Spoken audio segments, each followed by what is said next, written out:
For Bruce Wayne's story to be sufficiently believable, sufficiently epic, I felt it was very necessary in the early stages of the film to have Bruce Wayne disappear, as indeed in the history of the comic books, it's clear that he disappears for about 7 years or so.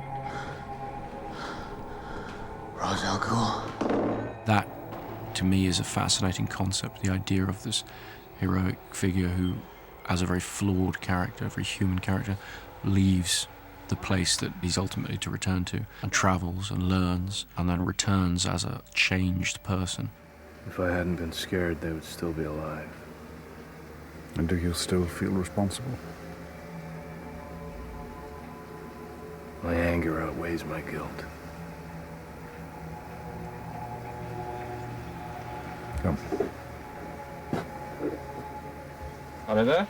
Back to one. We'll get safety on that. We knew one of the biggest set pieces of the whole movie had to involve Bruce prior to becoming Batman, and it had to be an absolutely massive and thrilling sequence. And we figured if we could sort of get the audience invested in Bruce in that way, then it wouldn't matter whether or not he had the cape and cowl on.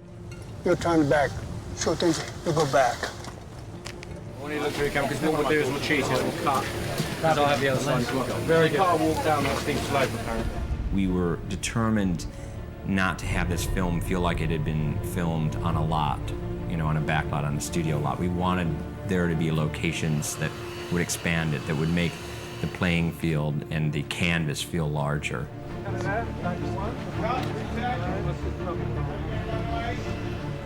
He meets his rival. We obviously don't understand that till the end of the film, in a Bhutanese monastery. So we wanted to place this monastery and the village he goes through on the way to the monastery in a really dramatic landscape. Obviously, Bhutan's in the Himalayas, and we couldn't go there. So we were looking for a landscape you can film in above the tree line that isn't covered in snow or it can't access, which is always the big problem. And preferably, we have a frozen lake and a glacier.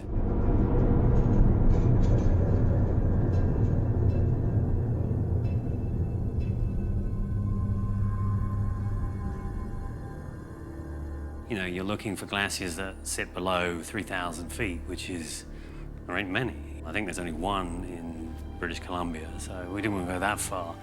So Iceland, we went to Iceland, and there you go, sea level, glacier, mountains, no trees, rocky landscape, felt like the Himalayas. So we built a village on the edge of a glacier, and we built the front doors of the monastery on just around the corner. We were there from January till March building it. You know, it's obviously in its winter, so there's not very little light. Lots of storms, lots of rain.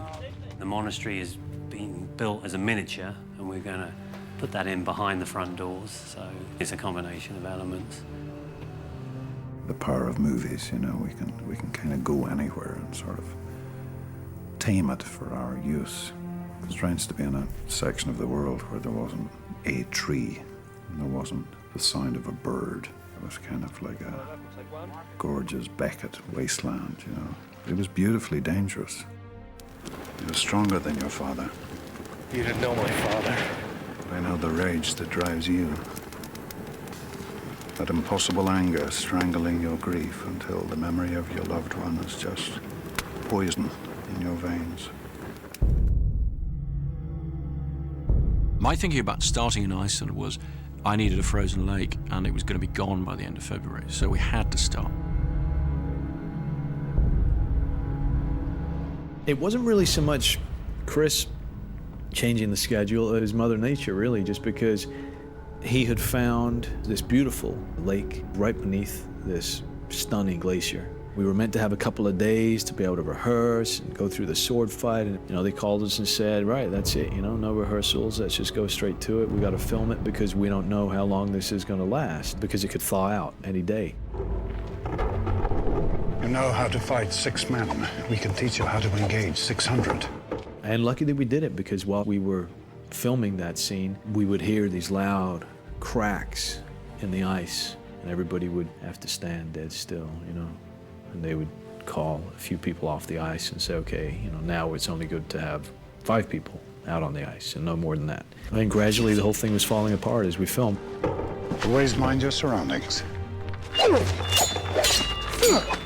Every so often, between setups, we'd see ice crumbling away at the head of this glacier and bits of rock and muck falling off, that you knew this thing was a big living force that was moving towards you. Anger does not change the fact that your father failed to act. From my standpoint, really didn't involve that much. I mean, it was a handheld camera, a steady cam. We did one shot where I'm sitting on a sled and they scooted me across the ice to get a shot, which is in the movie. And so it was a really pretty low-tech way of filming. We were able to get, I think, 33 setups in one day or something and just hammer through it, very much in the style of a smaller film. In a sense, that was a part of the film the most similar to films I'd made in the past. Yield. You haven't beaten me. You've sacrificed sure footing for a killing stroke. By the next day, it was pretty much just a lake again. And I like that, actually. You know, it's nice sometimes to kind of surprise yourself with the beginning and not feel completely ready. You know, sometimes there's a benefit, I find myself, to just getting started and jumping in. We wanted to go back out again, but we couldn't, and so we faked it a little bit after that. But all the really wide, beautiful stuff, we got that on the day that we were supposed to prep.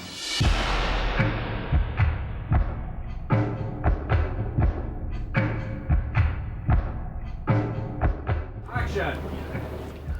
I think every movie at some point has a location or a set that is going to be a nightmare no matter what happens.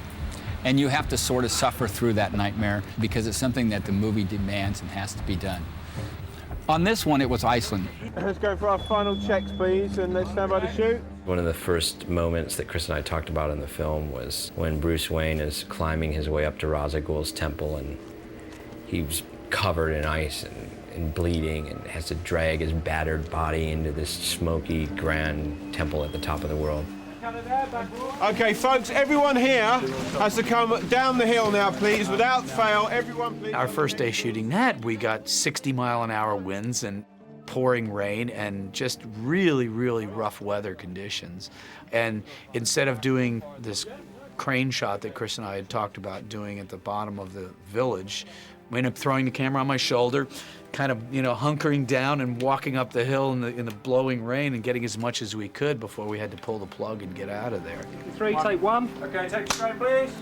Iceland should have a lot more snow, but it's like anything. We have to cater for any how the weather changes. Start the snow. Got various types of snow. We're actually bringing snow and ice to Iceland. Rain effects, well, we're leaving that to God at the moment.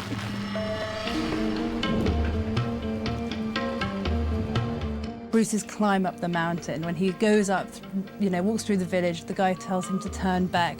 That was a huge challenge, and it was more a challenge of stamina than anything else. It was freezing cold, the wind was roaring, and it was just miserable, quite frankly. And I think that the fact that we all got through that meant that we knew we were in a good place to continue. Filming in Iceland, the first week of production was like being thrown into combat. I had a completely new crew, an all-English crew that I'd never worked with before, who did a fabulous job, but we were all kind of thrown into the mud, wind, ice, rain, hail, whatever was hitting us there, and had to work out all the bugs of not only our communication, but filming the movie and doing some crucial scenes.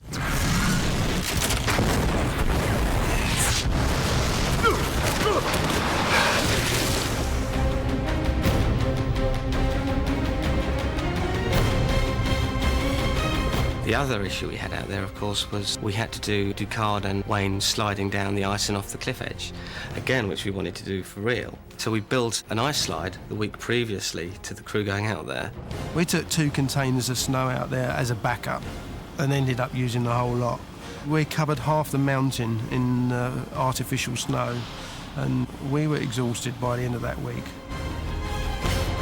In terms of the stunt, we'd rehearsed, it was all pre-rigged, ready to go so that we don't keep the crew waiting. And then on the day you're standing there thinking, I hope this works.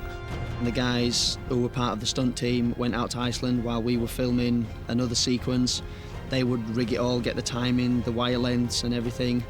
And then me and Mark would step in on the day, do a couple of rehearsals, and then the tape rolled.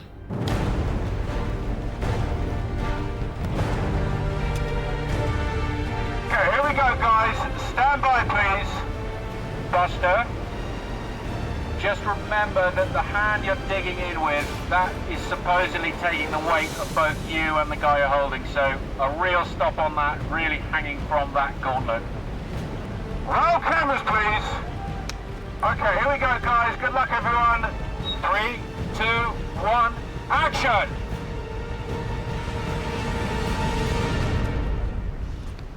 Cut there. Okay, if you want to change your lens, Wally, Chris is saying, we'll keep the same lens on here. We're going to do the drop down again. When we just had to rely on the wire stopping us again. It's back to the trust again. You've got to rely on the gents who are setting up the wires, and it's all the background guys as well. It's all the guys behind the scenes that you've really got to put your trust in. Let's roll cameras, please. It looks dangerous. It is dangerous because anything could go wrong, but it is safe. The cable that's holding those guys could hold 25 times more weight than those guys are on. The thing that's in the ground is 75 times more deep than it has to be. The compounding of all the specs to a degree where it's virtually impossible, although an accident could happen anytime. So yes, it's very scary. Cut. You guys okay? Mark, okay? Thumbs up. Excellent. We needed one single shot, which is sliding with them down the ridge over the edge to be able to tip down and to see the ravine. In pre-production, Chris and I talked about it, and we both really wanted to get a realistic over-the-edge shot and not do it CGI, not do it blue screen back on the stage so you could really get the feel that you're there. And I think we were able to accomplish it, but that meant bringing this techno crane to the top of the mountain, and it was really the best way to get it. So it was the best tool for the job. It wasn't just a toy, that we made the guys bring up there. And then Chris also really wanted to get in there with them with a handheld camera and be right in with them as they slid down the hill. And so we took our usual low-tech approach to it to test it and to see really if it was going to be fast enough. Too slow.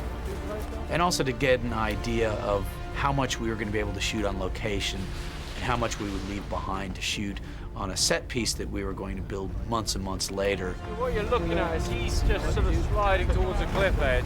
Yeah. So you're going down and you grab him with your right hand. Let's go with your turn your body around like that. So on this one, we'll just get the lead into that. The horizontal backline. There's a great spirit that comes out of that in accomplishing what we were able to accomplish there.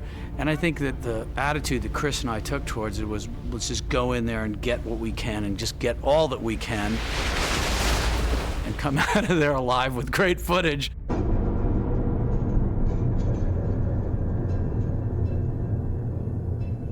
Cheated even further back and cheated this way. I wasn't worried about starting with this outdoor, this sort of extreme location.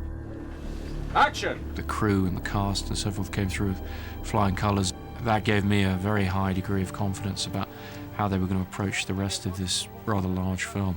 That's the thing, to stand up on that glacier and say, you know what, we decided to do this, we did it, and it's fantastic. Those kind of moments on movies are hard to forget, and standing in the middle of it and going, yeah, baby, that's what it's all about.